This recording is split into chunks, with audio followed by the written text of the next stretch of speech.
Good morning. I'm Officer Dave Northway, the Public Information Officer for the Tallahassee Police Department. We welcome you to the FSU Police Department, and we appreciate all of you coming out this morning at such an early hour. I'm going to provide you a recap of what occurred this evening, or early this morning actually, for those of you who were not here for the very early morning press conference that we had, and then we'll have several speakers after us.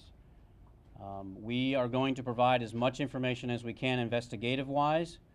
Please bear with us as this is a new investigation. It just occurred in the last several hours. We will provide all information that we can, but there are going to be questions that we are not going to be able to answer at times, but we will do the very best we can to answer any of your questions. At approximately 12:30 this morning, FSU PD received a call about an armed subject near the Strozier Library, and officers were called to the scene. As they were driving to the scene, they were notified that a outside victim, an innocent victim, if you will, was also injured as occurrence from the shooter. The initial report shows that as they arrived on scene, they met the suspect in front of Strozier Library. They gave the suspect commands, and the suspect did not comply with the commands and actually shot at one of the officers. They returned fire and the subject was killed. Officers are working at this time to secure the scene as they have done, and they have also checked all of FSU, and we have no other initial indications to show there is a threat at this time. TPD was asked to come in via FSU Police Department to assist with the investigation and have taken over the investigative part of it. That means that our homicide investigators, our forensic technicians are in, they're interviewing witnesses and collecting evidence. This will go on for the next several hours. In a crime scene, the first time that we get there, that's the only time we're going to get the crime scene the way it was when we arrived, and we would not release it until we are sure that we've collected all of the information. So this will be lengthy in nature, and we expect to be here for several hours. At this time, I'm going to turn the podium over to Chief Michael DeLeo.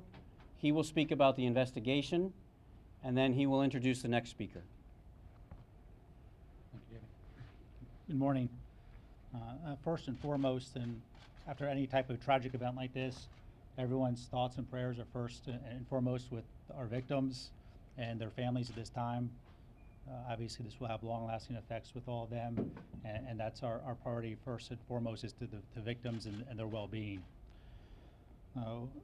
As Officer Northway just said, the next priority is to reassure everyone that there is no indication of any additional threats to the university, the students, or our community at this time. All indications that we have, based on the information right now, this is an isolated incident and one person acting alone. So we want to reassure everyone of their safety and that this is an isolated incident in nature and it was just one person, and there is no indication of any further threat to anybody. Our team of first responders performed admirably this morning. And when I say our team, I'm not talking just about the Tallahassee Police Department. It's the FSU Police Department. They were the first primary responders, along with some of the TPD, also Leon County EMS, Tallahassee Fire Department. We also have local representatives from the FBI who responded to offer their assistance as well, which is the normal protocol in an active shooter type situation of everyone responding and pulling together. All these agencies responded together. That is reflective of all our previous joint preparation and training for critical incidents such as these.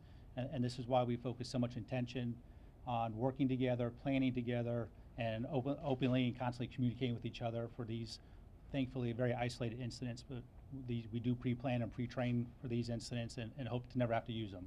But our response last night, and when I say our response, I'm talking about everyone involved, is indicative of the importance of that training and why we invest so much time and effort in that. We are also combining all of our resources to ensure the well-being of our victims and our students. And what I'm talking about is our victim advocates, our crisis counselors. We're all pulling our resources to ensure that they have what they need as we work forward from this morning's incident and work towards the recovery phase and make sure that they have what they need to recover and move on, and whether it's witnesses, bystanders, and other people who are affected by the incident. With that, Officer Northway said we're going to continue the investigation. It will take not only hours but days to put all the pieces together. Obviously, everyone wants to know why, and that's the hard question that we're going to continue to investigate and try to find those answers for everybody. With that, I'd like to introduce Chief David Perry from the Florida State Police Department. Thank you, Chief. Good morning. Just to add to what Chief DeLeo has already given you and David Northway, by all initial reports and accounts, the officers who responded did do so within minutes. Those officers were there to provide assistance to those students, and it appears, as of for now, our notification systems did work well by providing an emergency alert notification to our students who were on campus. The responding officers possessed the proper tools, the proper training, and most importantly, the courage to respond to a life or death situation, and they responded admirably. I want to echo what Chief DeLeo said about our training and our efforts. We are truly partners in this community as it relates to our training on a daily basis, and it's evidenced by a Tallahassee Police Department officer listening to our channel, scanning in, and hearing that we had a very serious situation ongoing and responded to provide assistance. At the time, Strozier Library, as you can imagine, was packed with students who were studying for final exams. Our estimates right now are anywhere from 300 to 400 students who were studying, who had to be relocated to a separate site, at which time investigators went through to determine credible witnesses who could provide more and additional information about this situation. Those students will be allowed to return and have already been allowed to return to Strozier to get their personal items, book bags, computers, keys, some even tennis shoes, who were out with no shoes on after this incident happened. There will be additional uniform presence on campus, as you can imagine, from this period forward as the campus continues to heal and mend from this tragic incident. For more information about the care of our students and the resources that have been made available, I'm going to ask that Dr. Mary Coburn, Vice President for Student Affairs, come and address you at this time. Good morning. On behalf of President Thrasher and the whole FSU community, our thoughts and prayers are with the students and their families. I'd like to assure everyone that the families of the affected students have been notified already. We will continue to notify our university community about the incident, and especially parents. We have a system of notifying parents with an email listserv, and they know about our other emergency contact information, and so a lot of concern always by parents and our students. Our whole university community will be offered support services as needed. They are asked to report to the University Counseling Center, where university counselors, the Victim Advocate Office, and the Employee Assistance Program will be available at the Askew Student Life Center to support anyone who might have been affected this evening.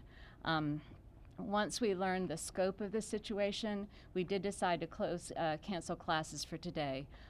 It became evident that there was a lot of impact on a lot of students, and that seemed to be the wise thing to do. We will continue to work with students, support them as we always do, and make sure that everyone receives that as they need. And now I am going to introduce our Mayor-elect, Andrew Gillum. Thank you, Mary, and good morning.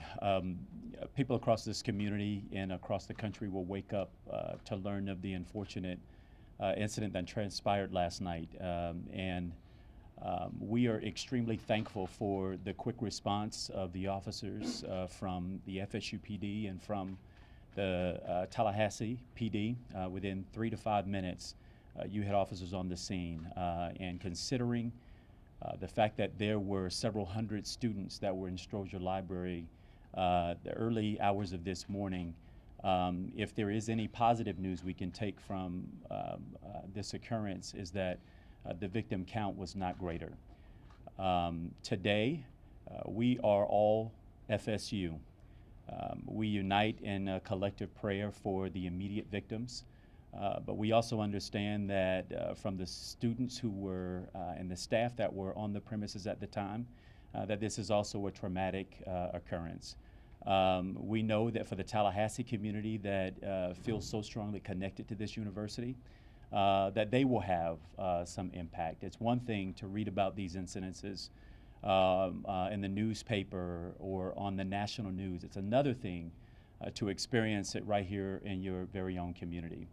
And so we ask at this time for continued prayer, prayer for the immediate victims, prayer for those who had to endure this tragic and traumatic experience, and prayer for our country, frankly, as we are too frequently and too often waking up to incidences like this around the country. And so with that, we're thankful for the response of our officers. We're thankful for the presence and the immediate response of Florida State University. But more than anything right now, we're thankful for the survival of those who were most immediately impacted for this, by this incident, and we ask for the continued prayers of this community here in Tallahassee, across the state of Florida, and across the country. Thank you.